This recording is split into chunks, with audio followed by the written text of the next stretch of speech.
What's up, everyone? It's Willette with Urbex and Coasters, and let's have some real talk about this. So, yes, I am wearing my Anti-Zimmerman Coaster Club shirt because, it fits the mood that I'm talking about a different merger here. So, I'm gonna take off my goofball hat as I talk about this because yeah, being a goofball about this stuff can be awesome, and just talking about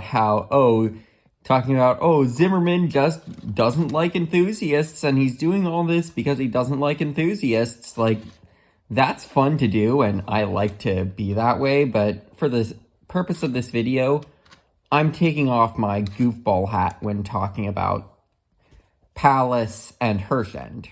And when I say I'm taking off my goofball hat, the reason I say that is because that means talking about the real reason those ride removals are happening at the Six Flags Cedar Fair merger with Six Fails over merger. That means talking about the real reason that those ride removals are happening, and that's because they did a review for the shareholders, and they were like, these are the rides that are costing us way more to operate than they're worth, so we're going to remove those rides. And that was the ultimate reason that they did it, even though I like to pretend it's that Zimmerman just really hates enthusiasts. There's a lot more to it than that, is what I'm trying to get at. And, now that Herschend has acquired all these parks, I imagine they're going to be doing a similar review of the rides that are in these parks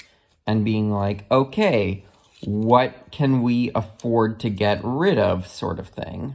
And if Herschend is to act as fast as Richard Zimmerman and Six Flags have acted, I'm just going to say, if you are planning a trip, if you are not currently planning a coaster trip to southwestern Pennsylvania, you might want to do it. You might want to start planning that trip.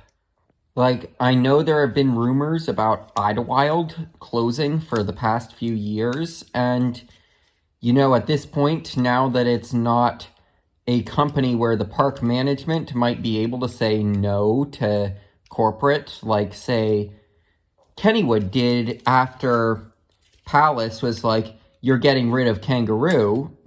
The park themselves said, no, we're not, after the backlash, and they were able to bring it back.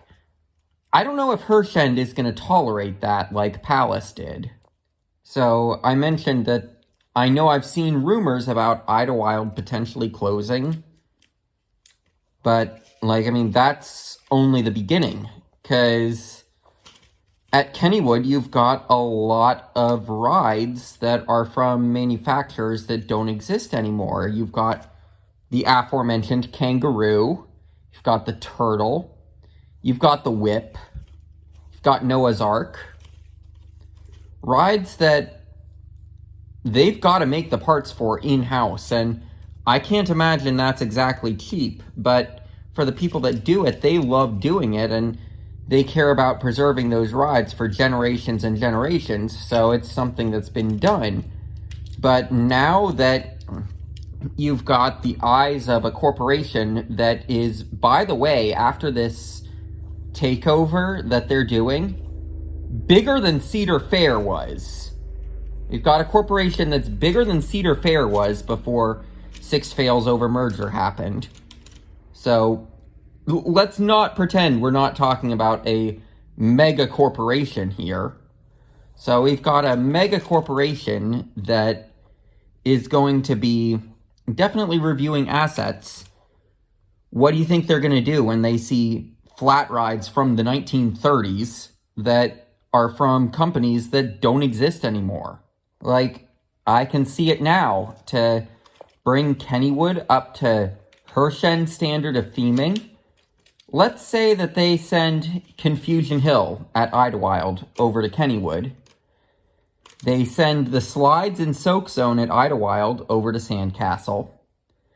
They send some of the Storybook Forest stuff over, and think they can just plop it in a parking lot at Kennywood. Suddenly, they take the Daniel Tiger ride and think they can just plop that theming down as a replacement for Thomastown. Business-wise, I can very much see a corporation that's that big doing something like that. And as much as you might want to tell me, oh, Herschend isn't Six Flags, Herschend isn't Six Flags, Herschend isn't Six Flags, I do want to ask you this. Which Herschend are we getting? Are we getting the Herschend that does the kinds of investments that they do at Dollywood and Silver Dollar City?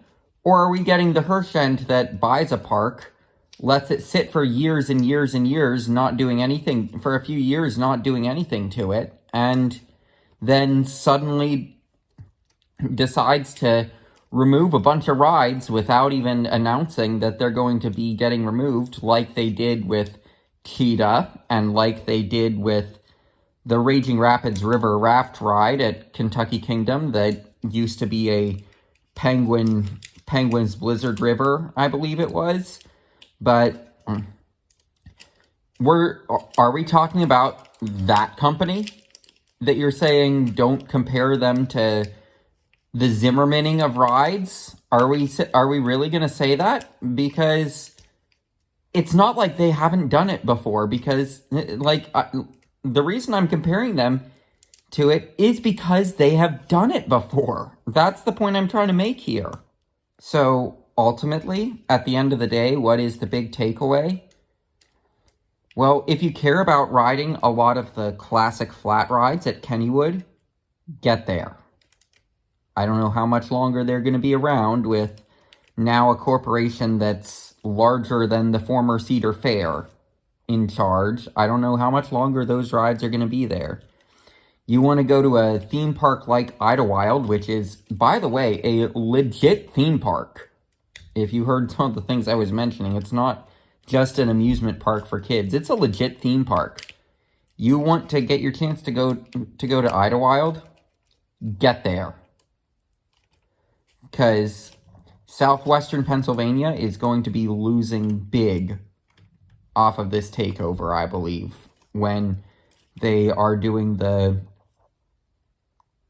review of the business aspect of it. Now, ultimately, my thoughts on Herschend taking over this is the same as my original thoughts were on the Six Flags Cedar Fair merger, which was not that. It was, let's wait and see what happens, and then we saw what happened with them imploding King Dakar, and that became my stance on it. So, we'll see what happens with Herschend taking over Palace. And, there definitely are some potential upsides. We're talking about a company that, if they decide to invest money in their parks, let's say they don't touch their Western Pennsylvania parks that have gotten the investment that they need, and they see a park like Castle Park, and they're like, hey, that's a park in a big population center that can probably support another park. We want to invest something in that park, so we're going to see how it goes if we buy Switchback from ZDTs, because Gravity Group is trying to sell that ride, by the way. So, before this happened, I was saying that would be a great fit at Castle Park, would be if they got Switchback from ZDTs at Castle Park. And, who knows? Maybe Herschend is willing to make that investment. And I would say that's a change for the better. Maybe it's not that you're going to have 5-6 years between flat ride additions at your parks, and you're going to have more than 9 years between your coaster, 9 to 10 years between your coaster editions. Maybe that's not how things are going to be now with Herschend in charge. And maybe it's actually going to be something that's better than that. But, when large corporations merge like this or buy each other out, there's always fallout. So I'm just giving that forewarning, especially if you want to do a coaster trip to southwestern Pennsylvania, I would get that in this year.